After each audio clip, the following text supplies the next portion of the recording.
मैं ज्योतिर्विद डॉक्टर गजेंद्राचार्य, प्रकाशक विशाल ज्योतिष कार्यालय 20-31/3 बोध गया मठ, बैजनाथा कमच्छा, वाराणसी से यूट्यूब चैनल के माध्यम से आज अपने सभी सब्सक्राइबर लोग के लिए तथा संपूर्ण देशवासियों को ज्योतिष का विशेष ज्ञान प्राप्ति हेतु अपनी 25 रचनाओं में यह स्वर्णिम रचना बृहद ज्योतिष रहस्य है, जो कि 5151 पृष्ठों में 5005 कुंडलियों से युक्त शुद्ध हिंदी भाषा में 5 खंडों में विभक्त है।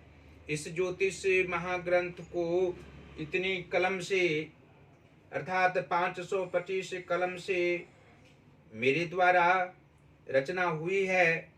आज आप लोगों को जन्म कुंडली के नवम भाव में सूर्य तथा बृहस्पति का मेल का फलादेश अपनी भाषा में स्पष्ट शब्दों में करने जा रहा हूं। जन्म कुंडली का नवम भाव में सूर्य एवं बृहस्पति के मेल से जातक का भाग्योदय 22वां वर्ष में होता है। 36वें या 38वें वर्ष तक बहुत ही परिश्रम यह जातक करता है। विद्या के क्षेत्र में उच्चतर शिक्षा के उपरांत उच्च पद पर गौरवान्वित होना ज्योतिषीय दृष्टि से स्पष्ट है। अपने कर्मचारी गण को कभी परेशान करने की ख्याल तक इनके जहन में नहीं रहता। आनंदानुभूति सदैव युवावस्था में जातक को होती है। वृद्धावस्था में पारिवारिक सुख व शांति प्राप्त होती है। इस भाव में ये दोनों ग्रहों के प्रभाव से मन निरंतर आह्लादित होते रहना लाजमी है।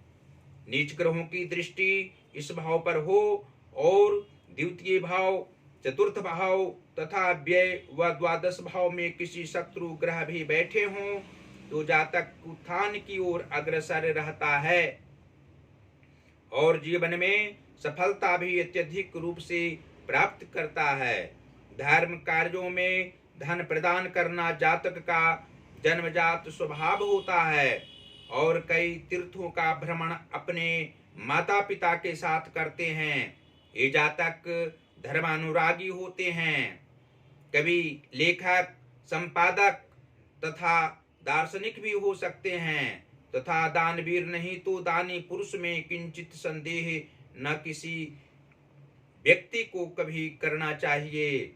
और स्पष्ट शब्दों में आप लोगों को यह हम समझा सकते हैं कि जन्म कुंडली के कर्म भाव के स्वामी बुध ग्रह हों तथा मातृ व सुहृद स्थान भाव के स्वामी गुरु बृहस्पति हों तो नवम भाव अर्थात नवम स्थान स्थित सूर्य तथा बृहस्पति के मेल से जातक भाग्यवान व्यक्तियों में से एक होते हैं। जीवन के सभी भाग में प्रसन्नता इनको प्राप्त होती रहती है। पारिवारिक क्षेत्र में खुशियां मिलती रहती है। धन संपदाओं का अभाव किसी भी रूप में नहीं रहता है। अंतिम अवस्था में भी इनका भाग्य साथ देने वाला होता है और मातृ सुख की प्राप्ति जातक को अवश्य होती है। लाभ भाव के स्वामी कुंडली में शुक्र ग्रह हों तथा विद्या व संतान भाव के स्वामी मंगल ग्रह हों तो नवम भाव स्थित सूर्य तथा बृहस्पति के प्रभाव से जातक कर्मनिष्ठता की ओर अग्रसर रहने वाले होते हैं। अपने सभी संतानों को सुख देने की इनकी चाहत होती है और कल्पना शक्ति इनमें अधिक होती है। इन्हीं के समान इनके पुत्र आदि संतान भी होते हैं। माता को सुख देने की इच्छा इनकी पूर्ण होती है और जन्म कुंडली के सप्तम भाव के स्वामी बुध ग्रह हों तथा लग्नेश कुंडली में गुरु बृहस्पति हों तो नवम भाव स्थित सूर्य तथा बृहस्पति के प्रभाव से जातक को पारिवारिक सुख में समृद्धि विवाहोपरांत प्रत्येक काल में हुआ करती है पति पत्नी दोनों विवेकवान होते हैं और धन संपदाओं के प्रेमी भी होते हैं, गृह निर्माण करने वाले होते हैं। इन दोनों की आयु कम किसी भी रूप में नहीं होती है। स्त्री की आयु पुरुष की आयु से कम ही होती है।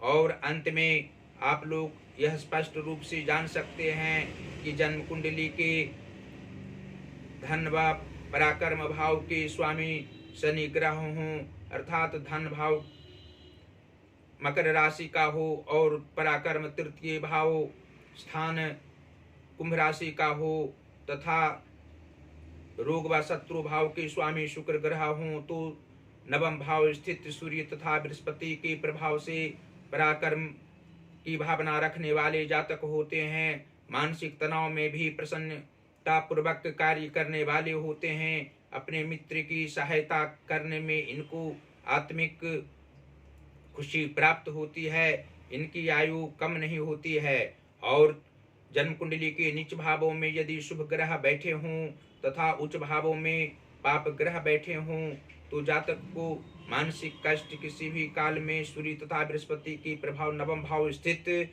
सूर्य तथा बृहस्पति के प्रभाव से नहीं हो। इसके लिए जातक को अवश्य ही माता भगवती की आराधना करनी चाहिए और भगवान शिव की आराधना करने से आत्मिक खुशी अवश्य ही प्राप्त होती रहेगी। मानसिक परेशानियों से युक्त किसी भी रूप में नहीं रहेंगे तथा हनुमान जी की भी आराधना करने से जातक सभी प्रकार से प्रसन्न रहा करेंगे। और अंत में फिर इस ज्योतिष महाग्रंथ को मंगवाने के लिए आप लोगों से आग्रह हम करते रहेंगे, क्योंकि इसको मंगाने के बाद ज्योतिष शास्त्र का उत्थान आप लोगों की नज़रों में अवश्य होता रहेगा और आप लोगों को भी शारीरिक मानसिक तथा आर्थिक कष्ट किसी भी रूप में नहीं रहेंगे। इसके अंतर्गत जो ज्ञान है उसको आप लोग निश्चित रूप से प्रेम पूर्वक अध्ययन करेंगे और उसका अनुपालन करते हुए जो इसके अंदर समाधान दिए गए हैं उसका अनुपालन करेंगे विधि पूर्वक, तो निश्चित रूप से सभी प्रकार के कष्ट मिटेंगे। और हम ज्योतिष कार्य के अलावा, ज्योतिष प्रकाशिकीय कार्य के अलावा अन्य प्रकार की जो रचना हमारी है सब करते हैं। साथ साथ आप लोगों को सब्सक्राइबर लोग हों और जितने भी आपके सगे सब संबंधी जन हैं सबको आप लोग आग्रह करें, बतावें कि प्रकाशक विशाल ज्योतिष कार्यालय में आप लोग हिंदी की रचना हो, संस्कृत की रचना हो या इंग्लिश भाषा की रचना हो, आप कोई भी पुस्तक वहाँ से प्रकाशित करा सकते हैं। सही समय पर आप लोग को पुस्तक प्रकाशित करके दिया जाएगा और निश्चित रूप से सही मूल्य पर ही जो उचित धन राशि प्रकाशित करने में पुस्तकों लगेगी। आप लोग निश्चित रूप से प्रसन्न रहेंगे। संपर्क करने का नंबर हमसे आप सीधा संपर्क कर सकते हैं। जो व्हाट्सएप नंबर है, पहला नंबर 94512287 और 47। दूसरा नंबर है जो जियो का नंबर है और हमारा पेटीएम नंबर भी है 88407617 और 92। गूगल पर भी हमारी वीडियो को हम रचनाओं को देख सकते हैं। प्रकाशक विशाल ज्योतिष कार्यालय हमारा वेबसाइट है और आप लोग फेसबुक पर भी हमारी सभी वीडियो को प्रेम पूर्वक देख सकते हैं। गजेंद्राचार्य ज्योतिर्विद आईडी हमारी है। जो गूगल पर नहीं हमको देख रहे हैं, आप लोग फेसबुक के माध्यम से अवश्य आप लोग गूगल पर जा सकते हैं और निश्चित रूप से आप लोग सब्सक्राइबर अवश्य बने। आप लोग जितने लोग हमको देखते हैं, आप लोग का आशीर्वाद हमको प्राप्त होता है। निश्चित रूप से भगवान शिव देवादिदेव महादेव आप लोग पर कृपा दृष्टि प्रत्येक रूप में बरसाते रहेंगे और माता भगवती की भी अनुकंपा आप लोगों पर बरसती रहेगी। आप लोग धन्य धान्य से पूर्ण रहेंगे, स्वस्थ शरीर रहेगा, आत्मिक खुशी प्राप्त होती रहेगी। धन्यवाद।